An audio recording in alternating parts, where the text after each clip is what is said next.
الحمد لله وحده والصلاة والسلام على من لا نبي بعده. أعوذ بالله السميع العليم من الشيطان الرجيم. بسم الله الرحمن الرحيم. إن الله يحب الذين يقاتلون في سبيله صفا كأنهم بنيان مرصوص. قال الله تبارك وتعالى في مقام آخر: لقد كان لكم في رسول الله أسوة حسنة. رب اشرح لي صدري ويسر لي أمري واحلل عقدة من لساني يفقه قولي. اللهم صل على محمد وعلى آل محمد كما صليت على إبراهيم وعلى آل إبراهيم إنك حميد مجيد. اللهم بارك على محمد وعلى آل محمد كما باركت على إبراهيم وعلى آل إبراهيم إنك حميد مجيد. اسٹیج پہ تشریف فرما قائدین کرام، میرے سامنے پنڈال میں تشریف فرما کوٹلی اور گرد و نواح سے تشریف لانے والے ہمارے معزز اور محترم مہمان گرامی، پردے کے پیچھے تشریف فرما ہماری عزت مآب مائیں، بہنیں اور بیٹیاں، اللہ رب العزت کا خاص فضل و کرم ہے کہ آج ہم اپنے ایک عظیم شہید محسن عبدالرؤوف شہید کی نماز جنازہ کے اندر شریک ہیں، اور اس نماز جنازہ سے پہلے شہید کے مشن کو بیان کرنے کے لیے محسن شہید کانفرنس کا اہتمام کیا جا رہا ہے. میں سب سے پہلے ان تمام ورثۂ شہداء کو جو آج کی اس کانفرنس میں شریک ہیں ان کو مبارکباد دیتا ہوں کہ ان کے لخت-ے جگر خطۂ آزادی کشمیر کے لیے اپنی جان آفرین کو پیش کر کے عظیم منصب کے اوپر فائز ہو گئے. اور خاص کر میں آج محسن شہید کے والد محترم، ان کی والدہ محترمہ، ان کے بھائیوں، ان کی بہنوں اور ان کی تمام فیملی کو جماعت کی طرف سے مبارکباد دیتا ہوں کہ آپ نے مظلوم اور مجبور کشمیری مسلمانوں کی آزادی کی خاطر اپنے بڑھاپے کے سہارے کو اللہ رب العزت کے راستے میں قربان کر دیا. ہم دعاگو ہیں کہ اللہ تعالی ہمارے شہید بھائی کی شہادت کو قبول کرے اور اللہ تعالی اس شہادت کے بدلے میں کشمیر کی آزادی کی منزل کو ہم سے قریب تر کر دے. میں جب شہید محسن کے ان کے الفاظ جو انہوں نے وصیت نامہ کے اندر اپنے ہاتھوں سے تحریر کیے، جب وہ الفاظ میں سن رہا تھا میرے دل میں یہ خیال پیدا ہو رہا تھا کہ یہ کون سا اسپرٹ ہے، یہ کون سا جذبہ ہے جو ان نوجوانوں کے دلوں کے اندر بھرا ہوا ہے. یہ جذبہ انہوں نے کہاں سے کنسیو کیا، یہ جذبہ انہوں نے کہاں سے سیکھا؟ اتنی ایمان افروز باتیں اور اس قدر پختہ گفتگو 18-20 سال کا نوجوان کہاں سے سیکھ لیتا ہے؟ تو میرے ذہن میں یہ بات آئی کہ یہ جذبہ وہ کیوں نہ سیکھیں. اللہ رب العزت نے یہ جذبہ اپنے پیارے پیغمبر محمد الرسول اللہ صلی اللہ علیہ وسلم کو عطا کیا ہوا تھا. جب ام المومنین سیدہ خدیجہ، سیدہ عائشہ رضی اللہ تعالی سے نبی کریم صلی اللہ علیہ وسلم کے اخلاق کے بارے میں پوچھا گیا، آپ کے معاملات کے بارے میں پوچھا گیا، نبی کریم صلی اللہ علیہ وسلم کے اخلاق کیسے ہیں، آپ کے روزمرہ کے معاملات کیسے ہیں، آپ کا طرز زندگی کیسا ہے؟ آپ نے فرمایا، سوال کرنے والے، کیا تو نے قرآن مجید نہیں پڑھا؟ کان خلقہ القرآن، نبی کریم صلی اللہ علیہ وسلم کے اخلاق قرآن کی عملی تفسیر ہیں۔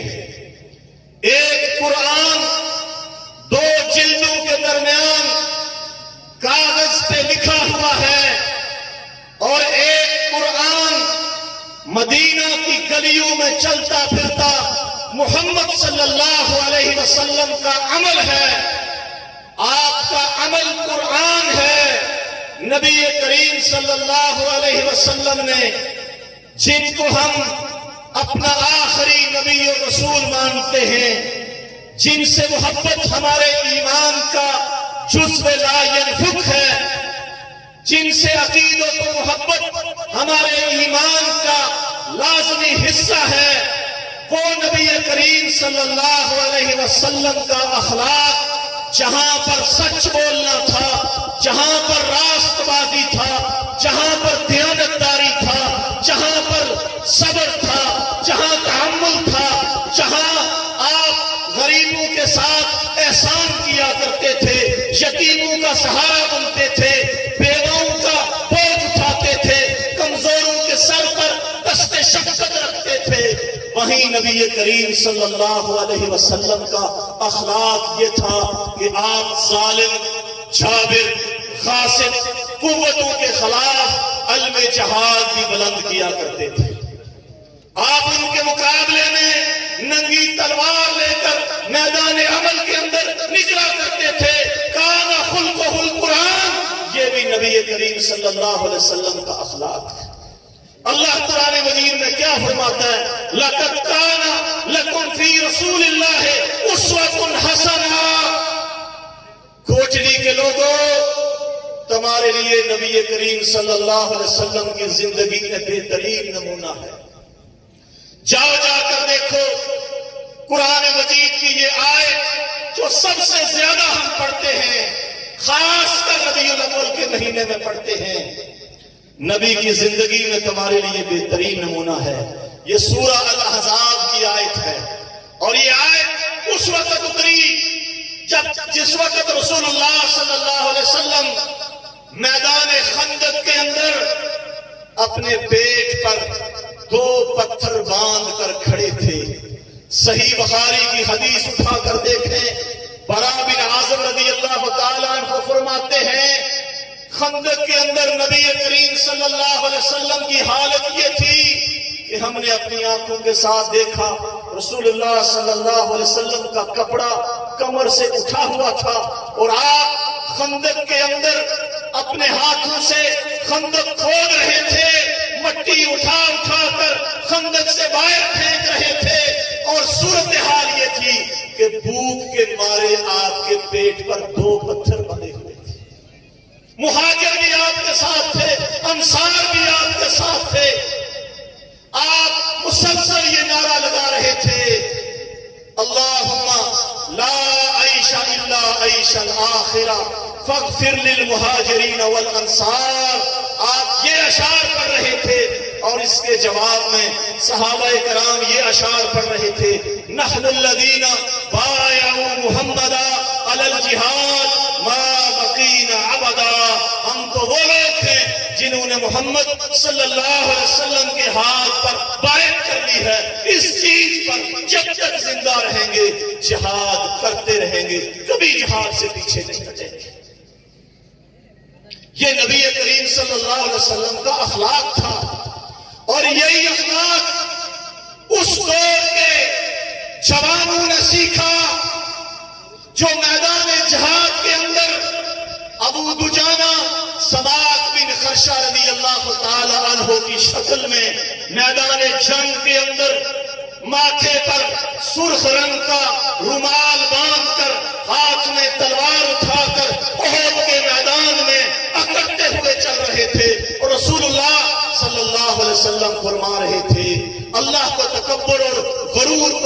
نہیں ہے، لیکن دشمن کے مقابلے میں اکڑ کر چلنا، سینہ تان کر چلنا۔ آج ابو دجانہ کی اس چال پر آسمان کے فرشتے بھی رش کر رہے ہیں۔ یہی وہ جذبہ تھا جو بچوں نے سیکھا، اور میدان بدر کے اندر 13 اور 14 سال کے معاذ اور معوذ ایڑیاں اٹھا اٹھا کر ایک دوسرے سے کشتی کر کے ایک دوسرے کو گرا کر میدان کے اندر جانے کے لیے تیار ہو رہے۔ یہی وہ جذبہ تھا جو 80 سال کا بوڑھا ابو ایوب انصاری اپناتا ہے، میدان جہاد میں کھڑا ہوتا ہے، بیٹوں سے لڑائی کرتا ہے، بیٹو تم پیچھے رہو، میں جہاد میں جاؤں گا۔ اس لیے کہ جب میں قرآن پڑھتا ہوں آیت آتی ہے انفروا خفافا وثقالا وجاہدوا باموالکم وانفسکم فی سبیل اللہ۔ قرآن مجید کی یہ آیت اس بوڑھے بابے کو گھر میں بیٹھنے نہیں دیتی۔ یہی وہ جذبہ تھا جو صفیہ رضی اللہ تعالی عنہا نے نبی کریم سے سیکھا۔ میدان خندق کے اندر خیمے کی چوک کو کھاڑ کر 3 یہودیوں کو قتل کیا۔ یہی وہ جذبہ تھا جو خنسا نے سیکھا رضی اللہ تعالی عنہا، ایک ہی جنگ کے اندر اپنے 4 بیٹوں کو شہید کروا دیا۔ یہی وہ بیٹا تھا، یہی وہ جذبہ تھا جو زنیرہ نے سیکھا، اپنی آنکھیں شہید کروا دی۔ یہی وہ جذبہ تھا جو عمارہ نے سیکھا، یہی وہ جذبہ تھا جو نبی کریم صلی اللہ علیہ وسلم سے خولہ بنت عزوہ رضی اللہ تعالی عنہ نے سیکھا، اور اپنے جوان بھائی کو دشمن کی قید سے چھڑانے کے لیے خود گھوڑے کی پیٹھ پر سوار ہو کر قادسیہ کے میدان کے اندر اتر گئی۔ دیکھنے والوں نے دیکھا یہ کون جوان ہے جس نے پردہ کیا ہوا ہے، چہرے کو ڈھانپا ہوا ہے، جوان مردی سے ڈر رہا ہے۔ خالد بن ولید رضی اللہ تعالیٰ عنہ نے لپٹ کر گھوڑے کو پکڑا، انہوں نے گھوڑے کو ایڑ لگائی، میدان جنگ کے اندر دوڑنا شروع کر دیا، 2-4 کافروں کو قتل کیا، پھر پلٹ کر آئی۔ خالد بن ولید کہنے لگے اے شاہ سوار، تیری جرأت و بہادری نے مجھے حیران کر دیا ہے، تو کون ہے، اس قبیلے سے تیرا تعلق ہے، ذرا چہرہ کھول کر دیکھا، تیری جرأت و بہادری اس قدر عظیم ہے۔ کہنے لگی امیر الجہاد میرا رستہ چھوڑ دیجئے، میں کوئی جوان مرد نہیں، میں تو خولہ بنت عزور ہوں، اپنے بھائی زرار کو چھڑانے کے لیے میدان عمل کے اندر اتر آئی۔ یہی وہ جذبہ تھا جو عبداللہ ابن ام مکتوم نے سیکھا۔ دونوں آنکھوں سے نبینا ہیں، میدان قتال میں جاتے ہیں، کہتے ہیں اور کوئی کام نہیں کر سکتا، اسلام کا علم، اسلام کا پرچم میرے ہاتھ میں دے دیجئے، جب تک میرے جسم میں خون کا آخری قطرہ ہے اسلام کا علم نیچے نہیں کرنے دوں گا۔ یہی وہ جذبہ تھا جو ٹانگ سے لنگڑے آپائج صحابی رسول، کیا نام تھا؟ عمر بن جموح۔ عمر بن جموح ایک ٹانگ سے لنگڑے ہیں، کہتے ہیں جہاد سے پیچھے نہیں رہوں گا۔ میدان جہاد میں گئے، شہید ہو گئے۔ اللہ کے رسول صلی اللہ علیہ وسلم نے فرمایا اللہ کی قسم میں نے جنت میں دیکھا عمر بن جموح لنگڑی ٹانگ کے ساتھ جنت میں اٹکیلیاں کرتا ہوا چل رہا تھا، چھلانگیں لگاتا ہوا جنت کے اندر داخل ہو گیا۔ مجھے سمجھ آئی محسن عبد الرؤوف شہید کا یہ جذبہ کہاں سے آیا ہے، یہ جذبہ اس نے کہاں سے سیکھا ہے؟ جو جذبہ عورتوں نے سیکھا میدان جہاد میں نوجوانوں کو خیرت دلانے کے لیے جہادی اشعار پڑھتی کہ نکلو اللہ کے راستے میں، پیچھے نہیں ہٹنا، تلوار کا وار تمہاری پیٹھ پہ نہیں لگنا چاہیے، تمہارے سینے میں لگنا چاہیے۔ اور زخمیوں کی مرہم پٹی خواتین کیا کرتی تھی، زخمیوں کو پانی خواتین پلایا کرتی تھی۔ اس جذبے سے سرشار خواتین اپنے بیٹوں کو بھیجا کرتی تھی، اپنے بھائیوں کو بھیجا کرتی تھی۔ یہ جذبہ کس کا ہے؟ یہ جذبہ محمد رسول اللہ صلی اللہ علیہ وسلم کا دیا ہوا ہے۔ یقیناً آپ اور میں بھی نبی کریم صلی اللہ علیہ وسلم کو اپنے لیے آئیڈیل مانتے ہیں. مانتے ہو کہ نہیں؟ ذرا ہاتھ کھڑا کرو. اس پہ کسی کا اختلاف ہے؟ کوئی اختلاف نہیں. اللہ کی قسم نبی کریم صلی اللہ علیہ وسلم کا یہی جذبہ تھا. جانتے ہو آپ نے کیا فرمایا؟ آپ نے فرمایا انا النبی ملحما، انا النبی ملحما، میں مارکوں کا نبی ہوں، میں جنگوں کا نبی ہوں، میں لڑائیوں کا نبی ہوں، میں مارکوں کا نبی ہوں. اسی لیے آپ نے اپنی زندگی کے اندر 87 غزوات آپ کے دور کے اندر ہوئے، جن میں سے 27 غزوات کی قیادت خود نبی کریم صلی اللہ علیہ وسلم نے کی. جس نبی نے اپنی زندگی میں 87 مار کے لڑے ہوں اور 27 کی قیادت کی ہو، کیا اس نبی کی امت کا حق نہیں بنتا کہ وہ بھی اپنے نبی کے رستے سے چلے؟ جو نبی کہے بُعِثْتُ بِالسَّيْفِ بَيْنَ يَدَيَّ السَّاعَةِ، مجھے اللہ تعالیٰ نے قرآن دینے کے ساتھ ساتھ اللہ نے مجھے تلوار دے کر بھیجا ہوا ہے. یا اے اللہ کے رسول کب تک؟ بَيْنَ يَدَيَّ السَّاعَةِ، جہاں تک کہ قیامت کا نکارہ نہیں بن جاتا. مجھے اللہ تعالیٰ نے تلوار دے کر بھیجا ہوا ہے. قسم اللہ پاک کی، محسن شہید کے اندر یہ جذبہ کسی نے نہیں پیدا کیا. یہ جذبہ اس نے اپنے پیارے پیغمبر محمد رسول اللہ صلی اللہ علیہ وسلم سے سیکھا ہے. یہ جذبہ اس نے قرآن سے سیکھا ہے. یہ اخلاق کہ اپنی سستی روتی مجبور بہنوں کا سہارا بھائیوں کا فرض بنتا ہے، یہ اخلاق اس نے نبی سے سیکھا ہے. جب بوڑھوں کی داڑیاں نوچی جا رہی ہوں تو اس وقت گھروں میں آرام اور سکون سے نہیں بیٹھنا، یہ اخلاق اس نے قرآن سے سیکھا. جب بچوں کی بینائیوں کو پیلٹ گنوں سے ضائع کیا جا رہا ہو تو نبی کا اخلاق یہ کہتا ہے کہ جوانوں کو گھر میں بیٹھنے کا ٹائم نہیں ہوتا. جب عزتوں کو تار تار کیا جا رہا ہو تو نبی کا اخلاق یہ کہتا ہے کہ اس وقت عزتوں کا محافظ بن کر میدان میں کھڑا ہونا، یہ نبی کا اخلاق ہے.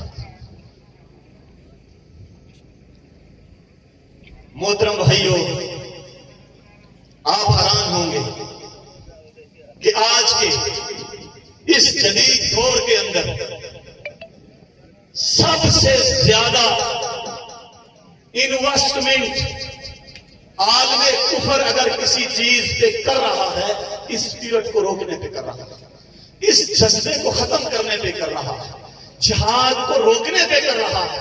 اور گزشتہ 2 دہائیوں سے پوری دنیا میں جو سب سے زیادہ پیسہ خرچ کیا گیا، جو سب سے زیادہ ڈالر، پاؤنڈ، یورو خرچ کیے گئے، وہ جہاد کو ختم کرنے پہ خرچ کیے.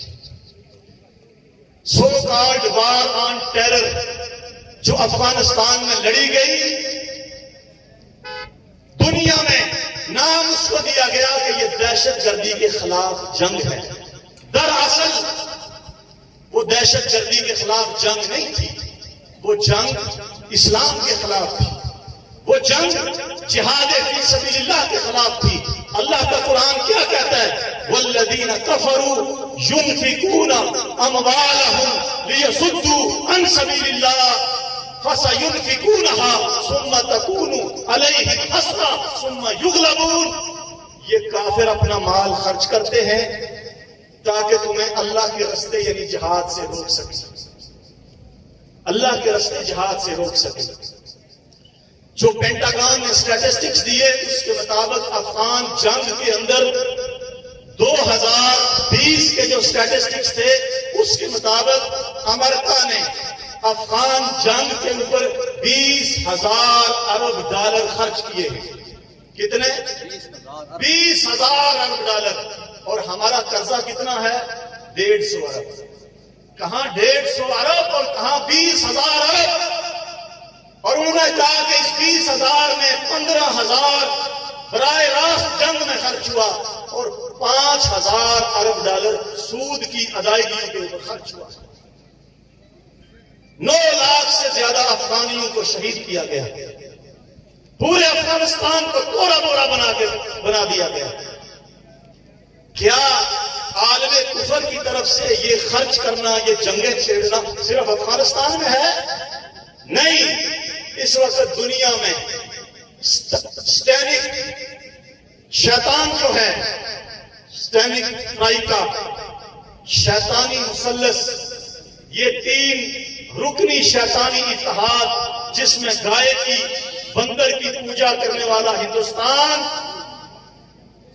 بچڑے کی پوجا کرنے والا یہودی، صلیب کی پوجا کرنے والا امریکہ، اپنے نیچے تمام پروٹسٹنٹ، تمام کیتھولک، سارے عیسائیوں کو اپنے ساتھ ملا کر فرانس کو، جرمنی کو، پولینڈ کو، برطانیہ کو، ہنگری کو، آسٹریلیا کو، دنیا بھر کے عیسائی ملکوں کو اپنے ساتھ رکھ کر یہ شیطانی اتحاد قسم اللہ پاک کی دنیا میں صرف اس پہ کام کر رہا ہے کہ اسلام کے راستے کو روکنا ہے، جہاد فی سبیل اللہ کو رول بیک کرنا ہے. 20 سال سے اس کے اوپر یہ تینوں ملک اور ان کے ساتھ سارے یورپ کے ملک کھربوں ڈالر خرچ کر چکے ہیں، کھربوں ڈالر خرچ کر چکے ہیں. لیکن میں سلام پیش کرتا ہوں، جہاں محسن شہید جیسا جذبہ موجود ہوگا، اس جذبے کو کوئی روک سکتا؟ کوئی روک سکتا؟ انہوں نے مال خرچ کیا. افغانستان کے اندر سے 19 سال کے بعد امریکہ ذلیل و رسوا ہو کر جہاں سے گیا اور پوری دنیا کے میڈیا کے سامنے ڈونلڈ ٹرمپ بڑبڑا رہا تھا، اپنے جرنیلوں کو کوس رہا تھا اور کہہ رہا تھا پورے افغانستان میں کوئی ٹیلا ایسا نہیں ہے جہاں تم نے امریکہ کا جھنڈا لہرا کر مجھے دکھایا ہو کہ ہم افغان جنگ جیتے ہیں. میں نے تمہارے اوپر اربوں ڈالر خرچ کیے ہیں، تم افغانستان کی جنگ ہار چکے ہو، ہار گئے. ٹیکنالوجی برباد ہو گئی، مال ضائع ہو گیا. آج افغانستان میں کس کی حکومت ہے؟ ذرا بول کے بتاؤ کس کی حکومت ہے؟ طالبان کون ہے؟ مجاہدین. ڈرتے کیوں ہو؟ ذرا کھل کے بولو. افغانستان میں افغانیوں کی حکومت نہیں ہے، امارت اسلامی کی حکومت ہے. امارت خالصتاً شرعی اصطلاح ہے. وہاں اللہ کے فضل و کرم سے اسلامی امارت قائم ہو چکی ہے. وہاں فیصلے کتاب و سنت کی بنیاد پہ ہوتے ہیں. اور یہی جذبہ تھا جو فلسطینیوں نے سیکھا اور یہودی کے خلاف برسرے پیکار ہو گئے. سرنگوں میں رہ کر تیاری کی.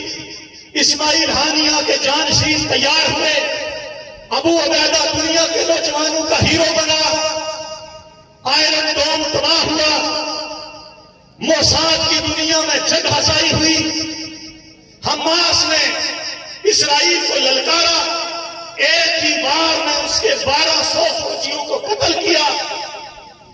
القدس کی آزادی کی جنگ پوری آب و تاب سے جاری اور ساری ہے.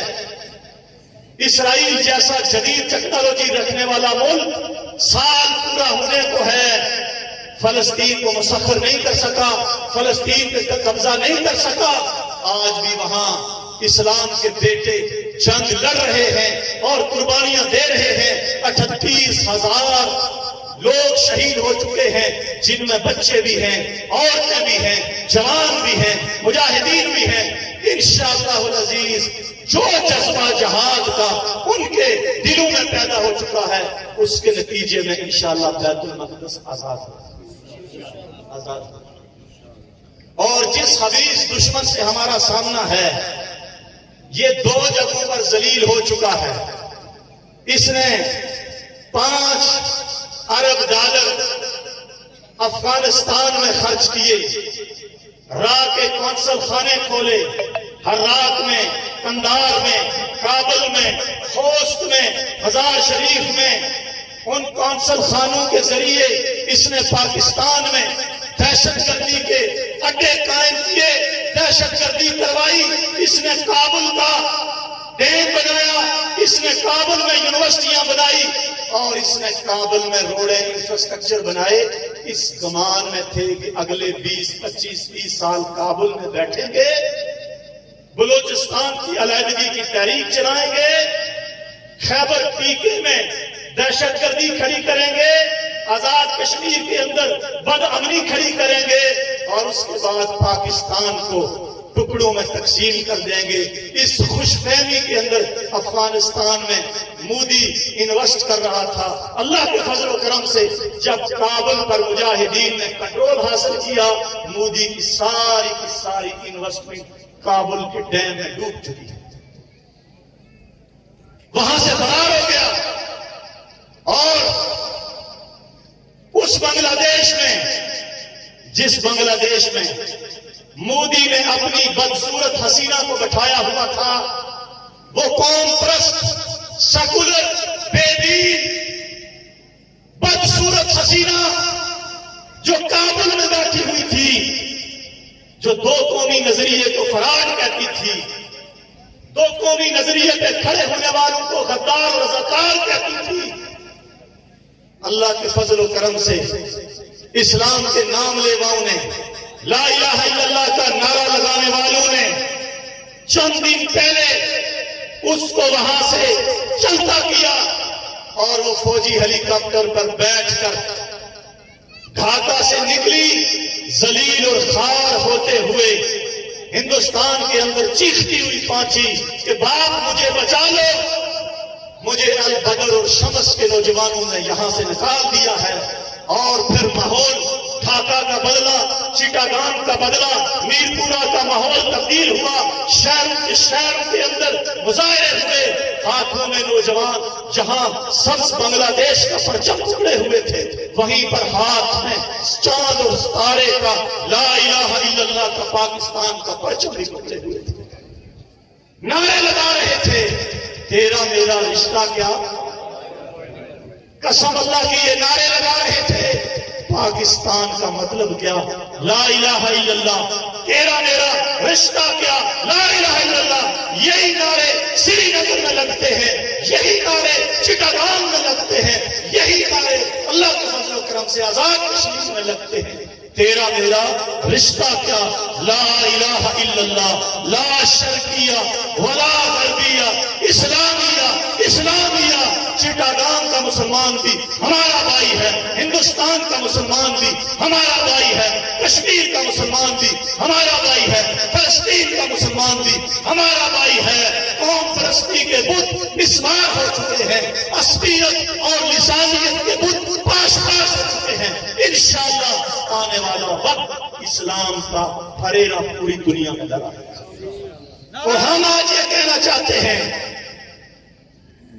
اندرا نے کہا تھا، گاندھی نے کہا تھا 1971 میں کہ ہم نے دو قومی نظریے کو خلیج بنگال میں غرق کر دیا ہے، آج ہم یہ بات کہنے میں حق بجانب ہیں، مودی تیرا ہندو توا کا نظریہ ہم نے بحرائے عرب کے اندر اللہ کے فضل و کرم سے غرق کر دیا، اور اب تمہارے اور ہمارے دو ہاتھ ہوں گے کشمیر میں، انشاءاللہ بولو انشاءاللہ، یا گناہ نہیں ہوگا، تمہارے اور ہمارے دو ہاتھ کرنے کا ٹائم آ چکا ہے۔ تم نے پاکستان کے معاشی مسائل اور پابندیوں اور فیٹ اپ سے فائدہ اٹھا کر تم بڑے خوش تھے، ہم نے جموں سے تحریک ختم کر دی، دلباغ سنگھ بیان دے رہا تھا، ہم نے ساری تحریک ختم کر دی، وادی آزاد ہو چکی ہے، G8 کو بلاؤ، عالمی رہنماؤں کو ڈل جھیل کی سیر کرواؤ، کشمیر ہمارا اٹوٹ انگ بن چکا ہے، یونین ٹیریٹری میں شامل ہو چکا ہے، ہم نے غیر ریاستی پنڈتوں کو، ریٹائرڈ فوجیوں کو ہندوستان سے بلا کر کشمیر میں آباد کر دیا ہے، اب تو کشمیر پہ ہمارا قبضہ پکا ہو چکا ہے۔ تو بڑی خوشیاں منا رہا تھا، تو نہیں جانتا تھا کہ ابھی کشمیر کے اصل وارث زندہ ہے، ابھی زندہ ہے، اور وہ تمہیں کبھی بھی کشمیر میں امن و سکون سے بیٹھنے دیں گے۔ 2019 کے بعد سبھی لوگ یہ بات کہنے شروع ہو گئے تھے، لو جی کشمیر بک گیا، کشمیر کا مسئلہ پھیک دو ڈپلومیسی کے ذریعے سیٹلڈ ہو گیا، اب کشمیر میں کچھ نہیں ہوگا۔ یاد ہے؟ اب کشمیر کا کچھ نہیں ہوگا۔ آپ لوگ یہ کہہ رہے تھے اور ہم یہ کہہ رہے تھے کہ کشمیر کو جب تک ہم زندہ ہیں انشاءاللہ دنیا کی کوئی طاقت اس کو بھیج نہیں سکتی، اس کا سودا نہیں کر سکتی۔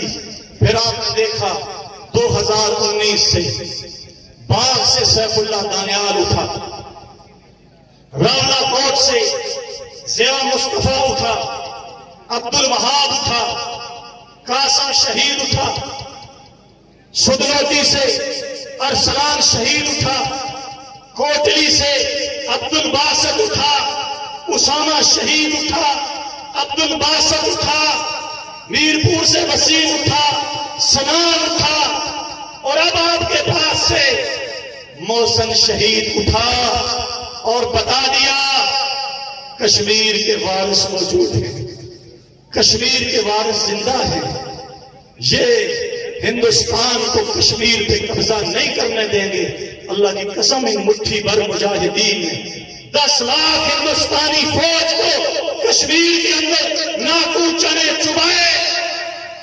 آج جموں مجاہدین کی آواز غائب ہو چکا ہے۔ پیر پنجال کے برف پوش پہاڑوں پر مجاہدین قبضے کر چکے ہیں۔